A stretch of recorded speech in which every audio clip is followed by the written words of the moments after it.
Good morning and welcome to the Strategic Planning, Information Technology and Transportation Committee meeting. Today is Wednesday, July 28th, and the time is 7:44, and I will call this meeting to order. First item on our agenda is the approval of the agenda. Second. All those in favor? Aye. Next item on our agenda is the approval of the minutes from the June 23rd, 2021 meeting. Motion to approve minutes from the June 22 meeting. I'm sorry, 23 meeting. All those in favor? Aye. Motion passes. Next item on our agenda is the UCPS Improvement Plan for School Mental Health with Mr. Jared McGraw.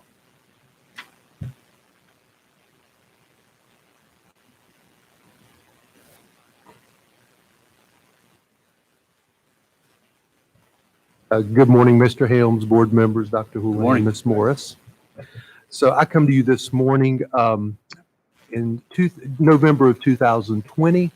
The State Board of Education implemented a policy requiring each public school unit in North Carolina to implement a local school mental health plan.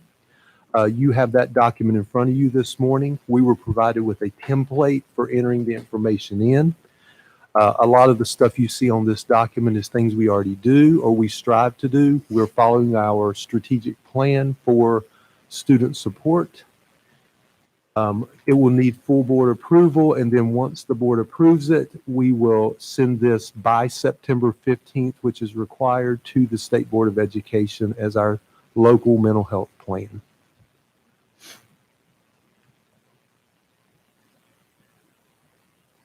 I have a question for you, Jared.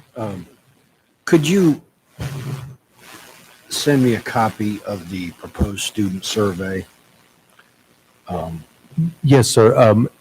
I will provide that to you and the other board members. We have used one in the past. We've done it twice. We did it last year and this year to assess student needs, so we're able to develop our programs around student support, but I will send that to you. Will you be using the same one you used last year? We're working with the academics division, which would be Dr. Tyson. We have a new director of student support, Ms. Giddens. I want her to review that with our team and Dr. Tyson to make sure that's the appropriate one. But we're going to be looking at if that survey will be used or we'll be using another one to assess needs.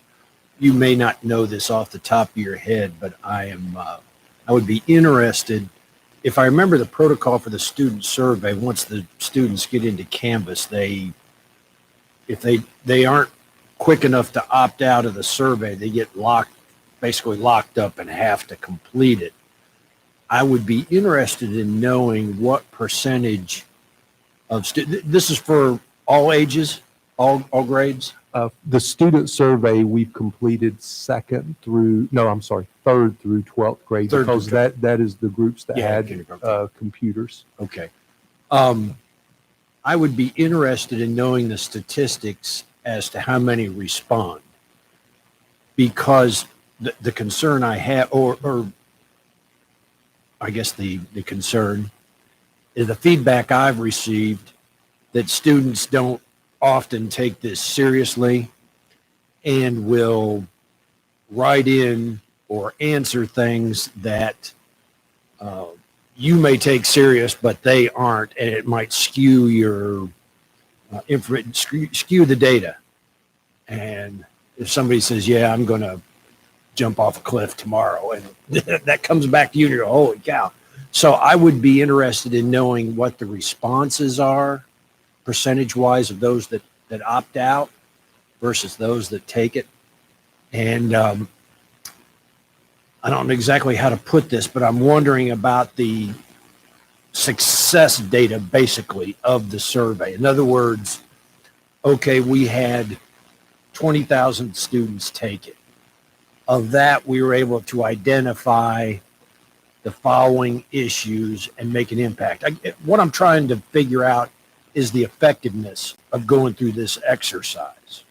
And if too many students aren't taking it seriously, it skews the data, and we don't really get anything from it anyway. Why are we doing it?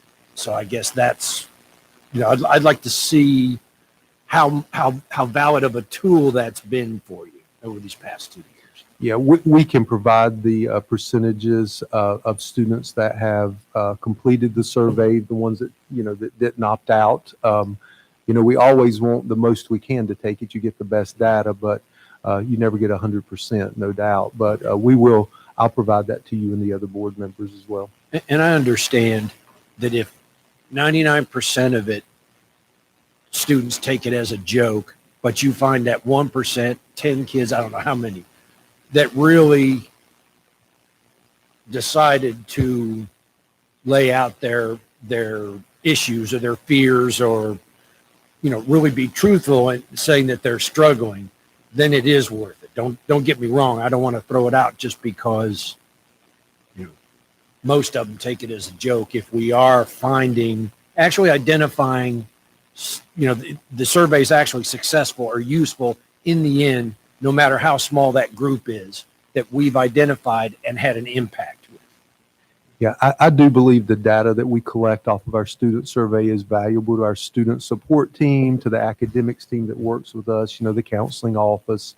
But we do always want the most students to take the survey as possible, and you never seem to get as many as you want. But I will send you all that data, and I'll follow up on that. Thank you.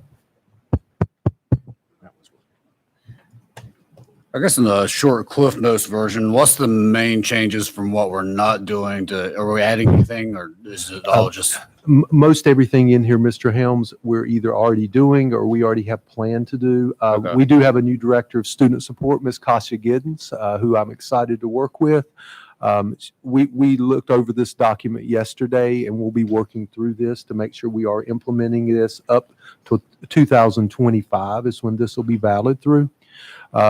I do want to give the kudos to Dr. Tracy Strickland, our former director of student support, Tracy Carney, and Katrina Reyes. They worked hard to develop this document, but overall, most of the stuff we're already doing or we plan to do. It's part of our strategic plan on student support. Okay, thank you. Teachers, staff, are they addressed at all in this document? Yes, sir. It addresses our overall health of our students in this plan. It works toward mental health of students, staff, different departments collaborating together. So we address all of that in this plan. Yeah, because we want to make sure not only the students, but those that teach the students and those that feed the students, and those that drive the students, and those that coach the students, and all of that makes for a healthy family. Reverend Benson, we do know that over this COVID pandemic, this real challenging time we've been through, and we're still going through, that we've had to address not only students' needs, but the needs of our staff, our employees, and we work with Dr. Harris and the HR team hard on that, and we'll make sure that's a part of this plan as well. Yeah, because one of the things that I've been hear a lot, and I'm sure the other board members hear a lot as well, is the fatigue of the staff. It's motivation is as a coach. I'm not going to say former coach, because sometimes I still coach. One of the things that help us is making sure that folks are up for the game, up for the task. And in my case, as a cross country coach, as a track coach, making sure that the runners are prepared. And I want to appreciate all that Dr. Houlihan, student support, does, as well as the other members of the team.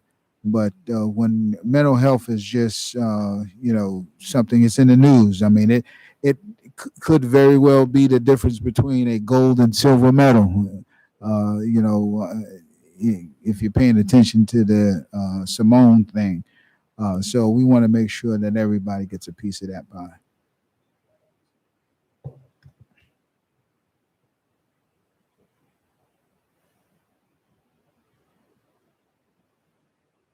One more question too. This is more directed to Dr. Houlihan, but I guess Jared mentioned that this was effective for 5 years for strategic planning. What, next year our strategic plan is up, or are we just going to kind of roll that in there? I think that's to be determined. So whenever we develop our new strategic plan, we'll have to take into account this and any other kind of required mandated state initiatives that we need to fold into this. But if not, it still would be valid and approved for the next 5 years, regardless. I think the one question I would ask is, and maybe we need to find out is, as we go year by year, Jared, do you know if we're allowed to make amendments or changes in this document and then submitting them, or is this the 5-year plan? Because I'm just wondering if we get into this and we learn of something new or something better we can improve, do we have that flexibility with the state to add, delete, modify? I've not asked that question of DPI. However, most documents that we submit, we can usually call a representative. And if we need to make amendments or updates, additions, we can do that.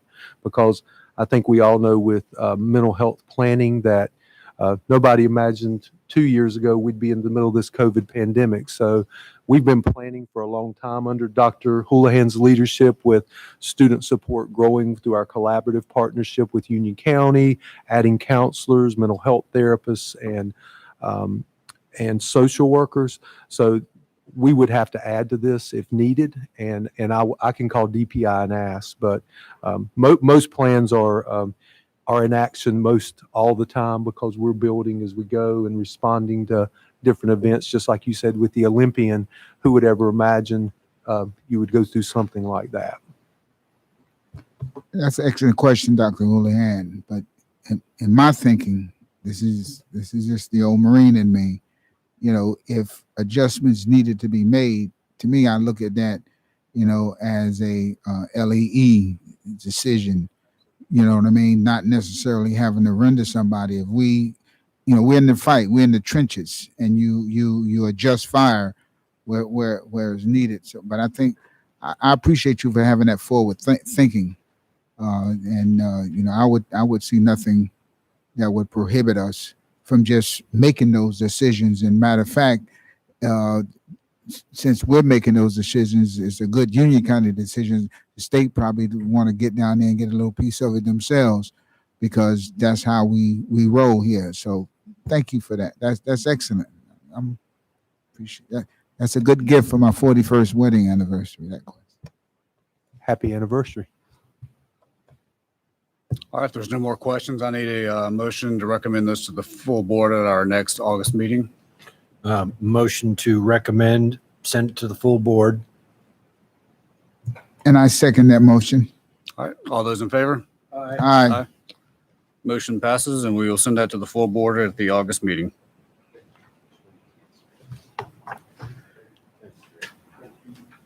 Next item on our agenda is the technology update with Mr. James Parker.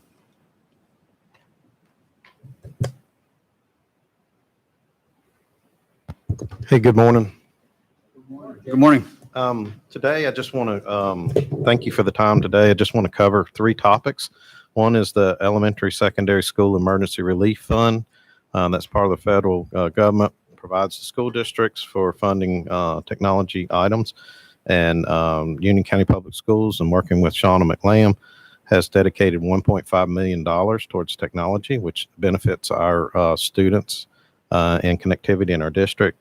The second one is our electronic sign up for the Board of Education for public comments, and Scribbles forms was asked by Mr. Morial last year to put in electronic forms for back to school and Scribbles. So these slides are in your packet. They're also on the screen for your review. The first one is the Elementary and Secondary School Fund, and in that $1.5 million, you can see there's line items here. The first one is our projection device replacements. Those are the classroom devices that we started in 2019, 2020, and we replaced 529 of them using capital funds. In 2021, we converted those funds over to buy elementary Chromebooks.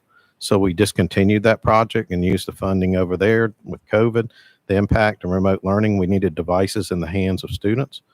As we move into 21, 22, we're going to look at using some ESSER funds to start that project again.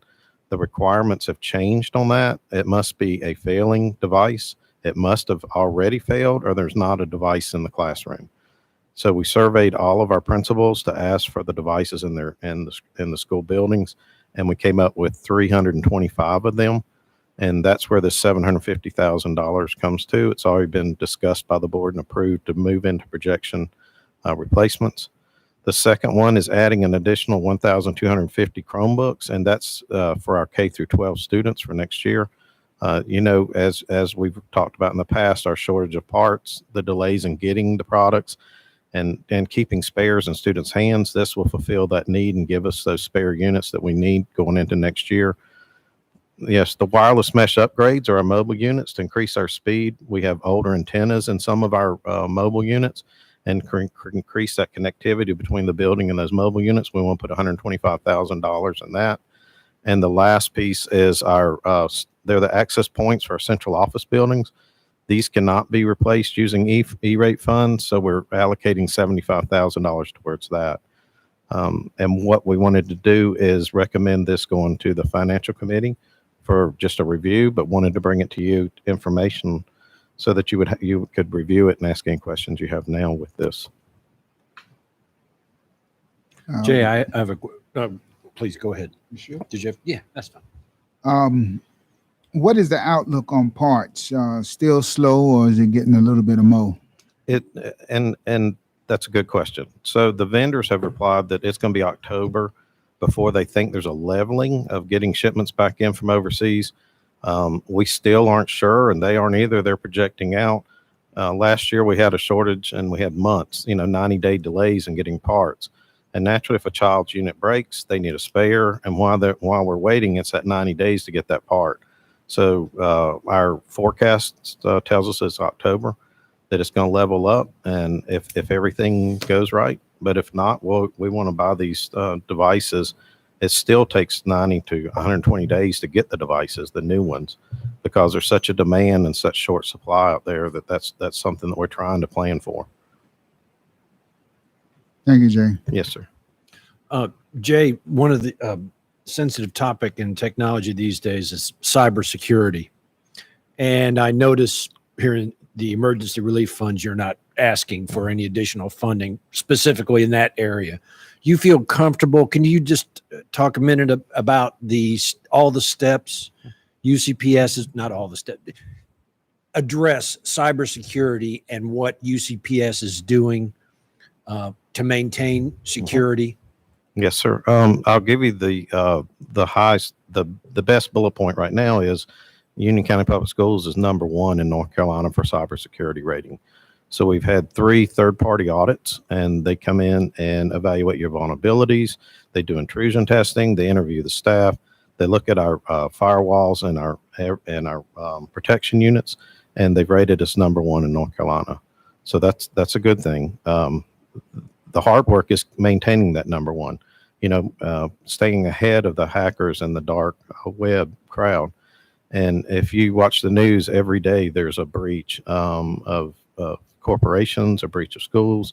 The FBI has notified the K-12s that we're #1 targets for cybersecurity. And if you remember, the board voted to add a cybersecurity analyst to our department. So that person will be focused and dedicated to this. We finished the first round of interviews. We're completing the second ones next week. And then we should have a person on board in August. Great. I was just going to ask you about that position. Yes, sir. So that's great to know. Thank you. Thank you. Okay. If you've looked in the past, we had a manual process for speaking to the board and having public comments. They would contact the superintendent's office, indicate that they wanted to have a session to talk during the board meeting. We wanted to make this electronic, so we worked with Ms. Morris and Donna Malarkey to make sure that we had a process for putting this out to the public. We will now put this out for the next board meeting in September. This will allow the public to go to our Union County Public Schools homepage, click on a link, and they will able to create their own account and sign up to speak. It'll all turn electronic. And on the screens that I have up here on the slides, it just walks you through creating the account, setting up your password and logging in to speak. And if you're an organization, you get 5 minutes, individuals get 3. So I'm not going to walk through all these slides, but you can see this is the process for creating the new account. Is this account specifically to speak? So even if you have a parental account set up in Canvas, you still need to do a new one? For Yes, this sir. Purpose? This Okay. is a total separate entity of sign up. So Okay. if anyone in our community wants to address the board, they would come here and fill out this form. Now, you said next board meeting, so it won't be ready for the August 3rd meeting? No, sir. It's September. Okay. Yes, sir. It'll be ready in September. Okay. So this is active, and we have tested it, refined it, and it's ready now for that next board meeting in It looks September. nice. Is there any verification Yes, sir. with who's signing up? And Yes, so How does that work? there's a form of two-factor verification. So when you sign up with your email address, it sends you a code. So it must be a valid email address. And you have to go to your email, get the code, put it back in there to finish setting up your account to ensure that you at least say who you are, or we know how we can find you. So yes, it is. It's a separate level. but I guess if somebody comes to speak, there's no verification. We don't necessarily know if it is that person. We don't check IDs. We don't check IDs. We Okay. don't check IDs when they come. No, sir. Well, I'm sorry. Go ahead. No, I just want to make sure I'm seeing the picture here. This electronic sign up is it going to take the place of in person? No, sir. Or- This will take place of them calling to sign up. Right now, people So call this down is to just- sign up. This is just them signing up. Correct. It's Mhm. not the comments themselves. And just like always, individuals can still come to the meeting, sign up on the list that we put on the podium by the door. So if you don't have access, or if you forget and you come to the night of the board meeting, you can still sign up that evening. This is just to kind of streamline the process it takes for having to call my office every time. Yeah. Give your name, your topic, all that. It's more independent. You can do it on your own now. So, So will it, go ahead. well, I guess kind of following on that, are we still allowing the process of somebody calling your office, or are we just going to direct them to the sign up? This will be in lieu of that process. Okay. If we allow both simultaneously, it'll be hard to track. That's what I was going to who's say. in line. Who's This aware? will, this will Yeah. be the process, right? And we've got computers at all of the front desks in our schools for parents or people who want to speak that don't have access, and they can go sign up through the schools to do that as well. And once you complete the sign up, you get a notification that you're on the list or you're on the waiting list, whichever Okay. comes up. So you get both. Will it tell you what place in line you are? It will tell you through the 9, we allocated 9 speaking positions, 10. I'm sorry. We changed that to 10. But once that limit is reached, then it starts notifying you that you're in a waiting queue and they can be called up. So when it becomes time for the board meeting, those lists are provided and we can always skip down to the next person if there's a no-show. And how far in advance can you sign up? According to board policy, you can sign up starting after the meeting. So if I want to sign up for September, I have to wait till August 3rd meeting is over, and then I can sign up. Okay. So there's only one meeting open at a time for sign up availability. One of the things that I'm thinking about, since we've had so many of late to desire to speak, which is good, and I'm on the record for saying more is better. Does it carry over? Like if you signed up and it's full, do you automatically get bumped for the next board meeting? No, by policy, you can only sign up for one meeting at a time. time? So once the meeting's over, then we go straight to the next queue and people start all over again. So everybody that signs up within that meeting, you have extra. Some don't get to speak. Did anybody consider maybe bringing those up automatically for the next meeting? We Or- can't under board policy You can't. because board policy says I can't sign up prior to the meeting being over. So that, Well, that's what I'm saying. The second the meeting is over, those people that had signed up, so what you're saying is they stay connected. The sign up stays connected to the current board meeting. correct, in they'd have to place. re-sign up for the next So meeting. they would have to because Correct. if you move them up as if they've signed up for that one meeting, Ahead but of then time. they're on a hitch for the next board meeting. Correct. Oh, yeah. I was just trying to make sure that everybody had an opportunity to speak, and because they could keep getting bumped if they don't sign up, I guess, quick enough. The two-factor authentication, is it enabled every time you sign up? You have to get a code? Just the first time to establish your account so that we Could can we- verify who you are. Could we set it up every time? We have to get a, Good.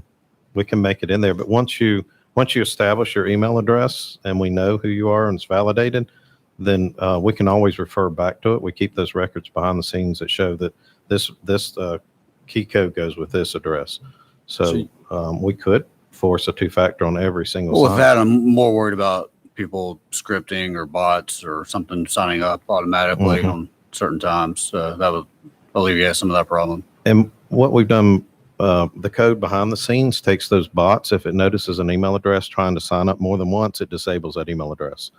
And if it notices a variant of an email address, like a Matt Helms 1 and a Matt Helms 2, it would shut down that second email account and leave the first one. So we've put some safeguards in place to try to streamline this. I'm sure as this progresses, we'll make modifications and changes and improve it. But this first meeting in September, it will show up and we'll be able to do it for our board meeting. Jay, from the email you get acknowledging you're in the queue for the meeting, Yes, sir. something happens, you find out 2 days beforehand, you can't make it to the meeting. Can you respond through that email and give up your spot? Is that available to do, or they just have to wait till the meeting and you don't show? That is not a functionality that we have coded in there currently. We would recommend them calling the superintendent's office and talking to Donna Malarkey to cancel. Okay. But if they don't show for whatever reason, Yeah, just move on. then we just move on to the next person in line. Okay. And there's no limit to the sign up. So, Looks great. okay. The last piece is Mr. Moriel asked in the past about adding some of the paper forms that parents fill out each year to come back and have those connected to their siblings. And within Scribbles, I worked with the academics department to define some uniform information that needs to come back each year. And as you can see, we've got our COPA form. We also have our DPI military form, which is required, the right to withhold, and the photo release forms. So those are active. They're in Scribbles right now. So when parents log into Scribbles, there's a link that'll have them complete these forms. It is not required, but it is an electronic version of the paper form, allowing parents to complete this information. And if you, I just want to highlight, this is just phase one. We'll go through this phase this year, ensure that it works, ensure that our community can access it. And then next year we'll add more forms to this. And is there any signatures needed for this, or? When they log into the Scribbles platform, it adds that information into their profile, and you can go back and find that person and who they belong to. And this is also in 52 languages. So when a community member goes in, if they speak any other language, they can just click a drop down and pick any of those languages, and these forms automatically convert. Okay. Can I get to Scribbles from the UCPS homepage? Or do I have to go in through Canvas? No, it's on the different portals are on different pages. For example, the student assignment portal is on the student assignment page. The enrollment portal is when you drop down, how do I enroll my child? And this will be loaded onto the website as well. It's not a Canvas. Okay. I want to. Okay, I was looking under Explore. Yeah. Well, I got to get. So that's where you can get to Scribbles? Yeah. No, that's how you You get have to the to- enrollment one. If you do the Enroll my student. enroll my student, that'll That- get you to the Scribbles enrollment platform. Yeah. And then But the complete forms this. one will Okay. have to load on there. And Currently, that's not happened yet. there's 18,000 accounts there for community members, and you sign up your own username and password and email account. Okay. So you have to know to go to I want to. Okay. Any questions? See, I get confused on the website sometimes because there's Explore over here and I want to over here. That's not your deal, though. Okay. No, thank you, Jay.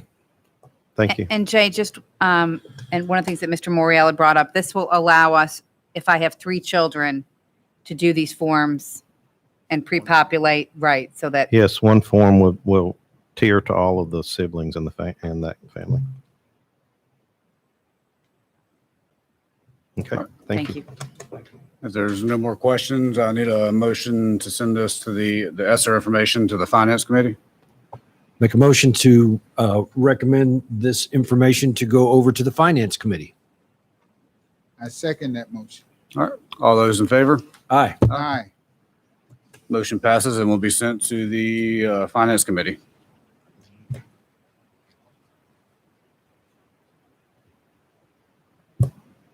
Next item on our agenda is the transportation update with Mr. Scott Denton. Good morning, everyone. Good morning. So we'll jump right in. First, wanted to provide an update on the bus driver staffing for this year. As you might remember, about pre-pandemic, we were operating about 289 school buses. We finished the year this past year with 253 routes assigned, and we plan to start the year this year, if we can, with 253. However, we only have 218 full-time bus drivers. That was as of the printing of this particular report. As of yesterday, we are at 214 full-time bus drivers. We've had 4 more resignations. And so that's we don't know how many more we may have before school starts. You may ask, why are folks leaving? We've had roughly half of these folks have left for career changes, presumably more money. And will half include 26 career changes, 13 retirees, and then a myriad of other reasons why folks have decided to change. Good news, we've hired 44 drivers during that period of time as well. 35 of those still remain with us. So we have been able to hire some people, but not near as many as we've lost. So obviously our challenge now is to narrow the gap between the 253 and the 218, well, the 214 now. We try to figure out how to get where we're going. Because when we open school, we've got to have enough drivers to be able to operate. So what are we doing? Well, we've started hiring our folks as trainees. The process for hiring a school bus driver can take from 90 to 120 days. And so what we've started doing is hiring trainees, just like any other employee would come through HR. They're not licensed. We provide the training on the job versus requiring them to have a license before they get hired, which will pay them for the training. They'll be riding buses. They'll be filling out paperwork. They'll be looking at seating charts and learning how to be a bus driver at the same time they're receiving the training. So we feel like it's going to be a much improved process and will allow us to hold on to some people that show interest but are not hired for that 90 to 120 day period. So excited about that, and I would think it's going to work very well. We are partnering with DMV to change our classroom portion of the licensing process. That will be an online virtual type setup. It's actually a live class that's taught online. Their rate of pass has been phenomenally good in what they've tested so far. What that will do is allow our DMV representative to train on the road more often and get folks through the training faster. They're going to offer 2 classes a month and more if they have a need for it. So we will be able to get folks through the class faster. We plan to have a review for our folks that don't pass any portion of the testing. We'll have a live review because they're our employees. We can invite them in at any point in time, go through the things they've missed, and prepare them for passing those tests and getting them ready for the road portion. So we've got a plan for getting our folks trained up and getting them ready to go faster than what we've been able to accomplish in the past. We are offering service agreements to every single licensed employee in Union County Public Schools. Service agreement is just our way of paying those people for driving a bus. Coaches, teacher assistants, anyone that has a license, we're encouraging to sign up to drive a bus for this year, whether it's just in the morning, just in the afternoon, whenever we can use them. We would love to have any employee that is interested to join us. And of course, we've continued our advertising as always out in the marketplace.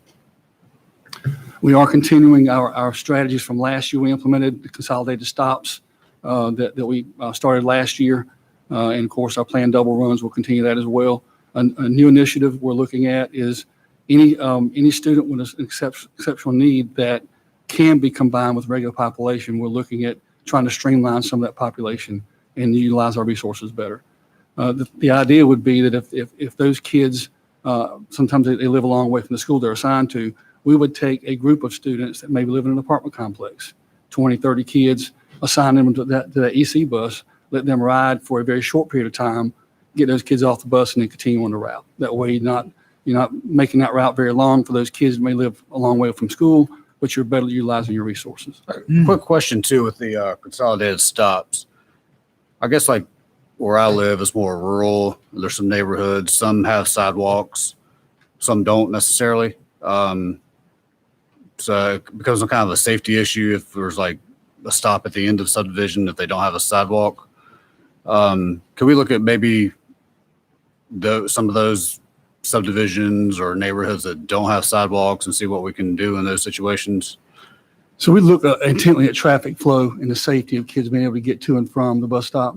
There are many places, even in the city, sometimes they don't have sidewalks.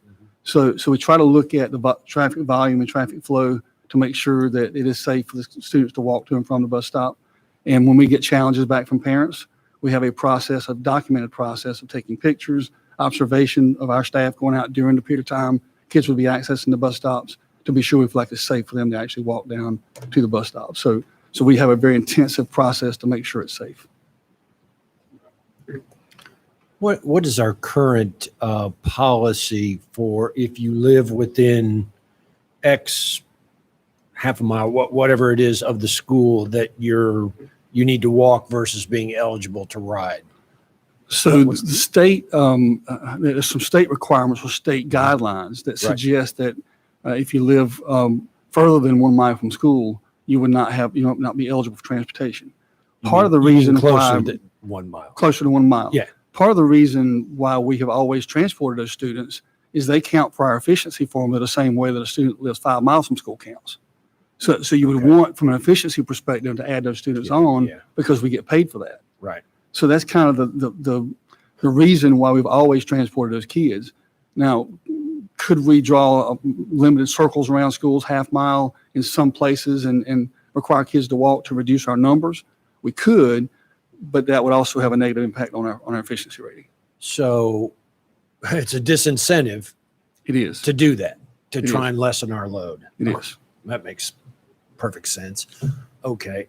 The other question, what is the starting salary for a brand new bus driver now? Well, we're going to get an Or average hourly rate? We'll have an average $1 increase, so somewhere around $14.87 once that's implemented.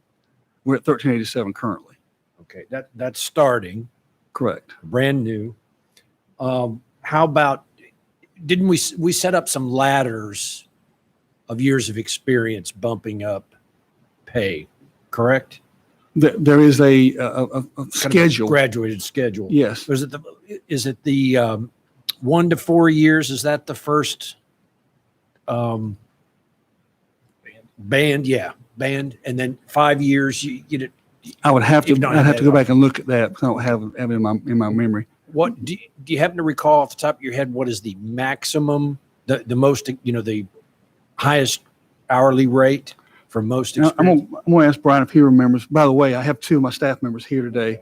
Brian Joyner is our new assistant director. Welcome to Brian. He's been here for a couple months now. And then Mandy Benton, she's our routing operations manager. And I brought those folks in case we had technical questions like, do you remember what the top rate is for our bus drivers, Brian? Because I don't remember what it No is. pressure. Okay.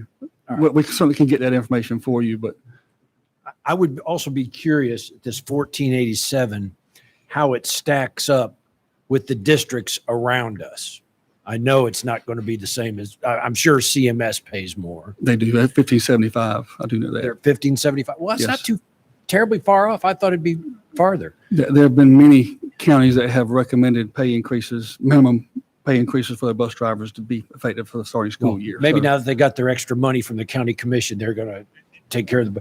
Anyway, I would just be curious if you could put that data together. Stanley County, Sure. even across the border in Lancaster. I'd be curious to see what they pay down there in our competing region. Yeah, Sure. see where we stack up.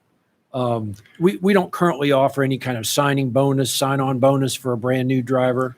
We do not. And I'm a little bit hesitant on signing bonuses only because your existing Are employees going to be upset. would not take favorably to that. Yeah. I was going to kind of mention that with the short, it's not necessarily a sign-in bonus, but a bonus for retention bonus for staying. Yeah. 3 months, you get a bonus. If you stay 3 months, you get a bonus. Keep driving continually. Because it seems like our biggest problem is people get hired and they leave like 2-3 months later, potentially. At 4:30 this morning, I woke up thinking about this. We currently have $100 bonus per week for the summer camp. Oh, And that's worked very well, but that came from a different set of money. So whatever we do, we have to make sure it's within our budget. We have to make sure we're doing things budget-wise. But I tend to favor having attendance bonuses because what really matters is who's in that seat that day. To provide good, consistent service, we need to have folks in those seats every single day. So what if we had $100 a week or some number per week bonus that if you drive all 5 days, you get the bonus that week, and it's not payable until twice a year. So you have to be here in December to get that. So it accumulates from August 23rd through the beginning of December. It's paid in that December paycheck for a holiday bonus type thing, but it accumulates based on the fact you're still here. And then we pay it again, maybe in May or June of next year. So why that's don't you put something together. these things are ideas and we've been discussing. Well, I guess I'll need to get you to wake up in the middle of the night, a couple more nights and put it together. Have a pad of paper next to your bed because you need to come up with these good ideas. But hey, Anything we can do to, all it takes is money, right? yeah, Yes, sir. It does. because I mean, we're really walking a fine line between the less drivers we have, we're walking a fine line with efficiency ratings, potential longer bus runs, Yeah. losing more kids because of longer bus runs. It's just time. So we just got to find that Well, I happy know. balance and get Yeah. the most riders. I live in Savannah Way. There last year for middle and high school, I think there were 3 stops in our neighborhood of about 110 homes. My son was usually the only one at the stop, and he didn't get to school till halfway through the first block, just because of double runs and everything else.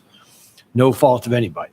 I don't mind if my boy has to walk half a mile, maybe even a little more, to get to a consolidated stop, say up at the clubhouse. That's fine by me. So I encourage you're looking at consolidating stops. So we are doing that. And as we can see the numbers from last year and of course this year, we're projecting another decrease in the number of stop locations along with, and our daily plan route miles won't be known until we actually generate all the routes, which is coming in the next couple of weeks. But we anticipate a much reduced number of route miles, which is important because when you do double runs, you have to be able to get out and back quickly. So that's kind of the idea behind the consolidated stops is being able to use those resources.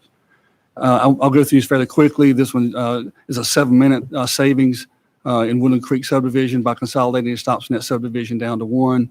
And then the same thing in Weddington Woods. We were going in there last year and we can save 5 minutes in that subdivision. So you can imagine how much time can be saved if we go throughout the county and do these things in a safe manner, Mr. Helms. We want to do that, obviously. But certainly we have to be aggressive in doing that. Double runs, at the time we looked at the double runs, we had 56, 57. We're not finished yet. So we believe we're going to have to do more of that. But this was put together a couple weeks ago. So obviously within that number will go up some. Let's go to some good news. We did complete our reorganization. We got all camera units installed with the exception of new buses that are still coming in. We're missing 5 of our new buses. They've been held up in production because of a lack of computer chips. So we're waiting to get the final buses to come in. GPS equipment also was upgraded. The reason that's important is because we were having some failure of Here Comes the Bus last year, and it was not working properly. The LMUs are the controller on the bus that speaks to the satellite and provides the information. It was based on a 3G network, and we're upgrading to a 4G network, which will allow us that signal to be better received and the app to work better. So we're excited about that. We did complete some hand-on driving training this summer. The extended stop arms we've installed, very excited about those. They extend out into the lane of traffic, 6 feet, have 2 stop signs instead of 1. I like them because they have our drivers have to pay really close attention to pulling that stop arm. You got to make sure traffic's clear both directions before you pull that stop arm out, because if you don't, somebody runs into the stop sign, right? So I like it because it emphasizes our procedure. And again, going back to safety, we want to make sure we're as safe as possible when we're operating out there. So we have 30 of those installed and are excited about that. We have had Tim's upgraded this summer, so we'll be able to do some neat work with that. And then, of course, we've got replacement yellow buses coming. We've had 15 received so far. We'll get 5 more. And then we do have the 7 activity buses that we are receiving. Wanted you to know there are criteria for assigning those buses out. A lot of times drivers will ask, what are the criteria for me getting a new bus? We consider these factors when we're assigning those buses. And then for activity buses, we've gone through and we worked with our athletics director to make sure he was okay with the assignment process. But every school will have 2 buses that are 2017 or newer, and every campus will have at least 4 activity buses. So excited about that plan. We're ready to roll those out. The vendors promised us we'll have the remaining activity buses that we ordered by August 9th. So we should have those ready to go by the time school opens. So I guess we'll ask if there are questions at this point. I would be very interested in seeing a proposal you talked about the, I call it persistency bonus or the attendance bonus. See what kind of funds you would project it's going to take to make that happen. We will definitely be looking at that much more intently in the days ahead. And What is, thank you for your presentation. What is some of the strategies, and I'll make it open-ended so you can answer at your, at your leisure, to counter the surrounding districts that have really gone full bore with raising what they pay their drivers? What are some of the strategies? What are some of the things that you are looking at to counter that? But also, what are some of the things that you're doing in terms of keeping the bus drivers motivated and at the top of the game, in lieu of them looking out the window and seeing some of the other districts that pay more? And I'll allow you to speak. So obviously the idea of looking at our bonus structure is one of the first things. We guarantee 6 hours a day. I don't know what the other districts are guaranteeing, but we could look at maybe guaranteeing more hours per day, because that's a consistent way to pay people throughout the entire year.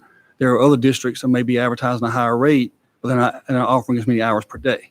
So it looks attractive on the outside, but it may not be as attractive in your paycheck, just because they're not getting as many hours as we might offer. Of course, we're looking at the hourly rate increase, and that will come through as soon as the state budget is finalized and we're able to get that going. We do pay overtime. If a driver runs into overtime, of course, you can't really grant comp time when they're going to take off. So we pay overtime at a time and a half for anybody that works over 40 hours. Regarding things that we're doing for morale, we're having a luncheon on Thursday for our summer camp people and welcoming them in. The training we did back in the when school closed out, we had a couple of days of training we invited drivers into, and I always tell them, it may seem like we're being persnickety about requiring them to follow procedure, but what we're really doing is we're protecting you.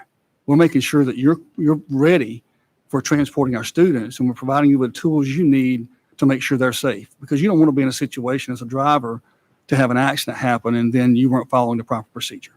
So we want to emphasize the training aspects of us paying attention to detail and getting better. We're looking at using our site for a countywide rodeo and a district-wide rodeo.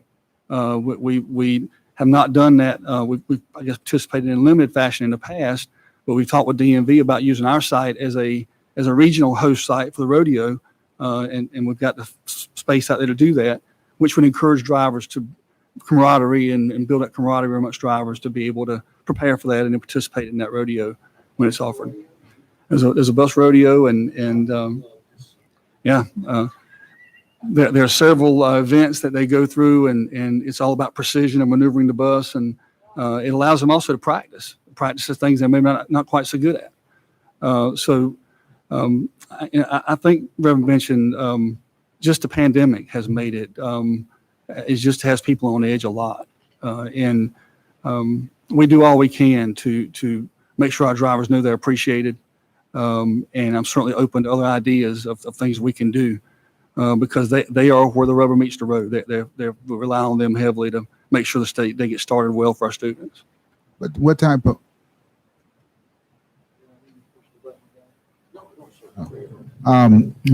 of suggestion pipeline? Do you have a real active suggestion pipeline from the drivers to staff in terms of what drivers are desiring? Do you get a lot of feedback from the drivers? So we began last year about once a month having a meeting with every driver. And we were doing it virtually then because that's what we had to do back then. But the drivers would call in and we'd download to them information they needed to get and also take any questions they may have had. And we try to address those questions directly so that everybody heard the same message. And that's another strategy we try to use to explain the why behind what we do. Because this misinformation happens from time to time, and rumors start about one thing or the other, and they go around. And so we like to be able to address those issues, and I think that's something we'll continue this year. We'll continue to have those group meetings. Now, do we do them more in person? Hopefully we can get to that point where we do.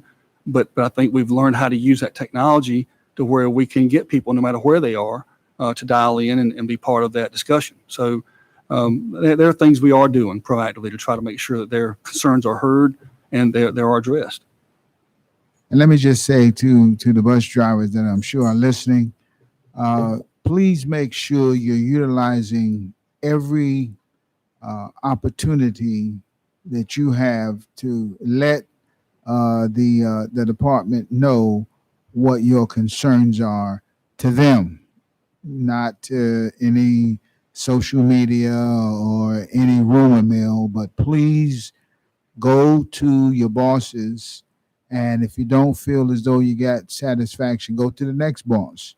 And if somebody says, well, you can't go to so-and-so boss, email me and we'll get it rectified. But you got to talk to the people that can make your life better and not just have these issues out there, because Scott and his team can't help if they don't know. That's correct. And why did you ever have to mention rodeo? I was a former board member of the Board of Adjustment in this county. When you say rodeo, it goes back about 15 years to the great rodeo case. And I was on the board at the time. So please, no rodeo talk. Question two, I got two questions with the drivers. They're guaranteed 6 hours. If they work 4 hours, or did they get paid for 6? Yes. Okay. Second question with the extended stop arms. Is there safeguards in place to ensure the driver doesn't drive away with the extended arm out? So if they follow the procedure, passenger stop procedure, and we emphasize that when we put these on, we brought everyone in that was going to be getting a bus that had the extended stop arm on it and went through the process, let them actually activate and deactivate the stop arm. Same procedure that you always use, Yeah. but we're emphasizing the procedure more because obviously if it stays out, you're going to hit a car if you drive forward, Yeah. right? We've been using them all summer, hadn't had any problems. So, Okay. so I think we're in good shape there. You mentioned the dollar increase per hour on the minimum from $13.87 to $14.87 is contingent on a state budget passing, correct? Okay. Well, implementation of that is kind of contingent upon the state budget passing. Right. No state budget passing, no raise. Basically, it stays at $13.87. Shawnee, you want to help me a little bit with that?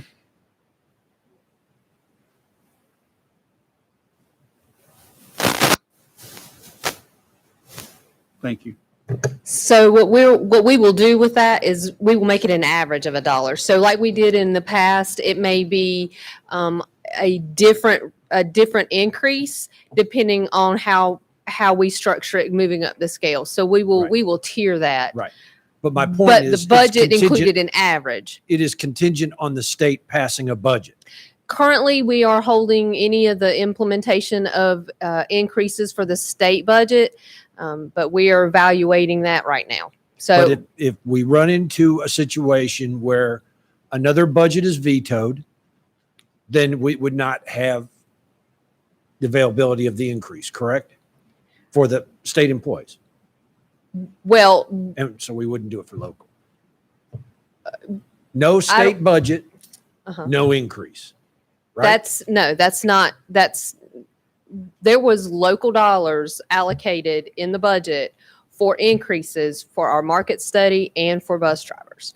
The reason we hold any of those increases until the state budget is approved is because there are multiple categories that are, there are a lot of different things going on. So we would do it all at one time.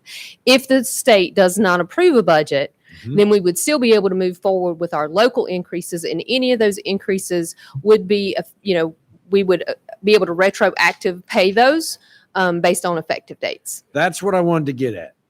Even if the state budget is muddied up, delayed, vetoed, what have you, we're still going to be able to take action locally. Yes. Okay, that's what I was looking for.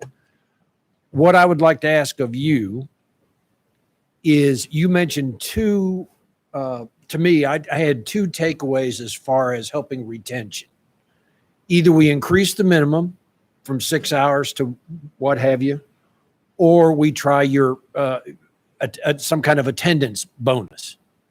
I would like to ask that you put together some kind of proposal with finance department, projections, costs, et cetera, and for our consideration and the finance committee's consideration, Shauna blesses it and everything else, see if something is feasible. Can't promise 100%, can't promise 50%, but let's try and put something together, because I know you agree we can't hire 4 and lose 2 of the experienced ones.